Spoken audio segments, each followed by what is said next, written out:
Hello everyone, let's talk about the customer acceptance policy for KYC norms. यानी कि customer acceptance policy bank की policy है जिसमें कुछ रूल्स बनाए गए हैं कि कौन से कस्टमर को हम बैंक में एक्सेप्ट करेंगे मनी लॉन्ड्रिंग और टेरर फाइनेंसिंग को ध्यान में रखते हुए।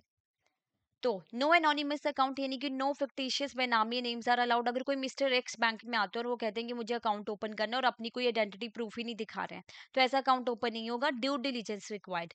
एडिक्वेट सीडीडी यानी कि कस्टमर ड्यू डिलीजेंस मेजर लेने पड़ेंगे कि अगर कोई कस्टमर बोल रहा है कि फोटो कॉपी दिखा रहा है डॉक्यूमेंट्स की और ओरिजिनल आपको नहीं दिखा रहा, तो ऐसे में अकाउंट ओपन नहीं होगा। And CDD procedure proper follow करना पड़ेगा। जो भी ट्रांजेक्शन्स होंगी ना, उनके प्रॉपर प्रोसीजर्स फॉलो किए जाएंगे जो रिक्वायर्ड है as per the bank policy. Third party rules. Clear authorization for acting on behalf. अब एक बेटा है जो अपनी बूढ़ी माँ का जो अकाउंट है ना ऑपरेट करना चाहता है, तो वहां पे ना बैंक को क्लियर इंस्ट्रक्शंस देनी पड़ेगी कि अकाउंट मदर का ही है, बट ऑपरेट कौन करेगा? बेटा करेगा। अब सैंक्शन लिस्ट चेक। जो आरबीआई के द्वारा सैंक्शन लिस्ट जारी की गई है ना, कि टेररिस्ट ग्रुप में जो नाम होते हैं वो भी चेक किया जाएगा कि कस्टमर का नाम इस लिस्ट में से तो नहीं है। Pan verification. पैन को वेरीफाई किया जाएगा थ्रू इशूइंग अथॉरिटी। जो इशूइंग अथॉरिटी होती है इनकम टैक्स डिपार्टमेंट की वेबसाइट्स पे जाके वहां पे आपके पैन को वेरीफाई किया जाता है।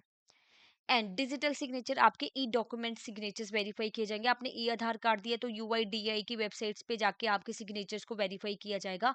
मैंडेटरी केवाईसी इन्फॉर्मेशन आपसे मांगी जाएगी जो फॉर्म के लिए रिक्वायर्ड होती है। इन केस अगर बैंक डिमांड कर रहा है ना कोई एडिशनल इन्फॉर्मेशन, जैसे आपका क्या है, फोन नंबर चाहिए, आपकी ईमेल आईडी चाहिए, तो आप कंसेंट देते हो तो आप जो है बैंक आपसे ले सकता है।